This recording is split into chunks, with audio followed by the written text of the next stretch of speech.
En este video voy a hablar sobre un tema muy importante para la computación, la refrigeración de la computadora. Importancia de la refrigeración de las computadoras. Es muy importante mantener la temperatura de la computadora para su buen funcionamiento, ya que una temperatura elevada puede dañar el hardware, haciendo que la computadora se apague o deje de funcionar.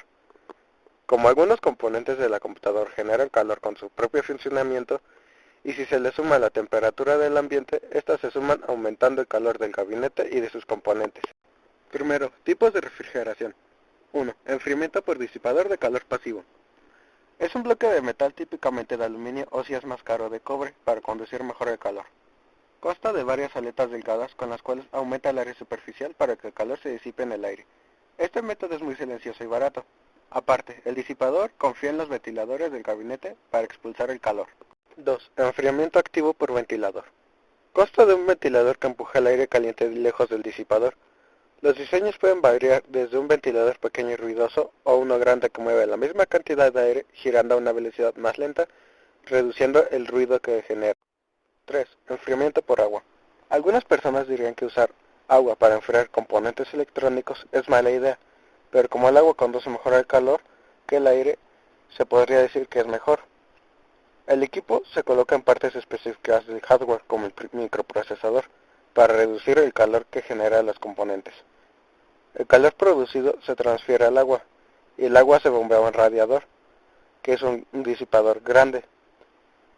Luego el agua vuelve a la parte interior de la computadora para continuar el ciclo. Algunos entusiastas a menudo utilizan agua de refrigeración al configurar sus procesadores para funcionar a velocidades superiores a las normales. Esta actividad es conocida como overclocking. 4. Enfriamiento por efecto Peltier. Primero que nada, el efecto Peltier o efecto termoeléctrico es la conversión directa de la diferencia de temperatura a voltaje eléctrico y viceversa. Un dispositivo termoeléctrico crea un voltaje cuando hay una diferencia de temperatura a cada lado. Por el contrario, cuando se le aplica un voltaje, crea una diferencia de temperatura, conocida como efecto Peltier. Este tipo de enfriamiento no es muy común, ya que la condensación que genera puede destruir la computadora si no se diseña bien y se siguen ciertos pasos para evitar ese problema. 5. Enfriamiento por fase de vapor. Este tipo de refrigeración utiliza el mismo método con refrigerador de una casa. Un líquido refrigerante pasa por encima del CPU convirtiéndose en vapor o gas, por el calor generado al estar en funcionamiento de la computadora. El gas pasa a un compresor y luego a un condensador, donde se vuelve líquido otra vez y regresa al CPU para iniciar el ciclo de refrigeración. 6. Enfriamiento extremo. El overclocking es un pasatiempo de algunas personas y también existen concursos para ver qué persona logra grandes velocidades de reloj. En este tipo de concursos, los métodos de enfriamiento de CPU convencionales no lo lograrían. En algunos concursos es utilizado nitrógeno líquido comprimido, el cual es arrojado sobre la superficie del CPU para reducir su temperatura a menos 200 grados centígrados.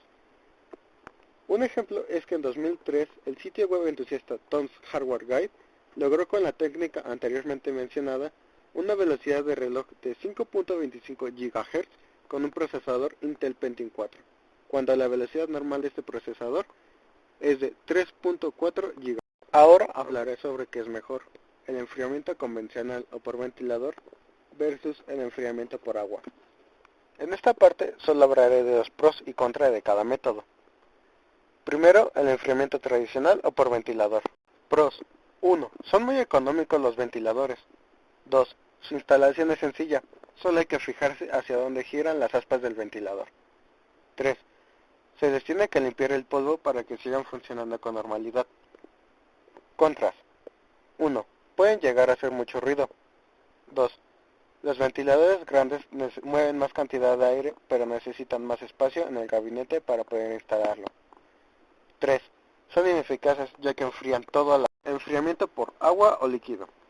Pros. 1. Es muy silenciosa al estar en funcionamiento. 2. Es más eficiente que el ventilador ya que enfría el hardware por partes específicas. 3. Ocupa menos espacio que en el gabinete que un ventilador. Contras. 1. Es más costoso el equipo para este método. 2. Requiere que se le haga mantenimiento continuo para que siga funcionando con normalidad. 3. Son difíciles de instalar. Si no se sabe cómo, es recomendable contratar a alguien que sí sepa cómo, para no dañar el equipo. 4. En conclusión, para decidir cuál es mejor, se tiene que pensar en para qué se utilizaría la computadora. Si es para uso normal, como visitar páginas web o crear textos, es mejor el método del ventilador o convencional. Pero si es para el gaming, es mejor el método por